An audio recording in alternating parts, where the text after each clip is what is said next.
Good morning and again welcome to my daily vlog. তো অন্যদিন আমি সকালবেলায় ঘুম থেকে উঠেই বিছানাটা গুছিয়ে, বাট আজকে ভাবলাম একটু পড়াশোনা করা যাক। কারণ এখন আমার স্টুডেন্টরা আসে 8টার সময়। আসলে আমি ওদের 8টার সময় আসতে বলেছি, কারণ ওরা অনেক দূর থেকে আসে, তো আর এখন বেশ ঠান্ডাও পড়েছে। আর আমারও খুব একটা ইচ্ছে করে না এত সকাল সকাল ওদের সাথে বকবক করতে।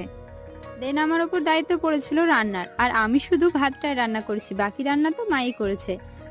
আর তারপর আমি বাড়ির মোটামুটি কাজ সেরে স্নান করে নিলাম। আর স্নান করার পরে আমার সেরকম কোনো কাজ থাকে না, কারণ আমি তো সব কাজ স্নান করার আগেই সেরে ফেলি।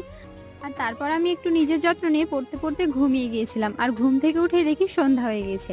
তো সন্ধ্যার সময় আমার একটু কাজ ছিল, সেই জন্য গিয়েছিলাম পাড়ার একটা দোকানে, বাট ওখানে আমার কাজ হয়নি। তো পাশে দেখেছি ফুচকা কাকু ফুচকা বিক্রি করছে। তো ফুচকা কাকুকে দেখতে পেয়েছি, আর ফুচকা খাবো না সেটা কি হয়। তো ফুচকা খেয়ে বাড়ি চলে আসি, আর বাড়ি এসে বসেছিলাম পড়াশোনা করতে, আর পড়তে পড়তে রাত্রে ঘুমিয়ে যায়। তো আজকে এই পর্যন্ত থাকলে দেখা হচ্ছে নেক্সট ব্লগে।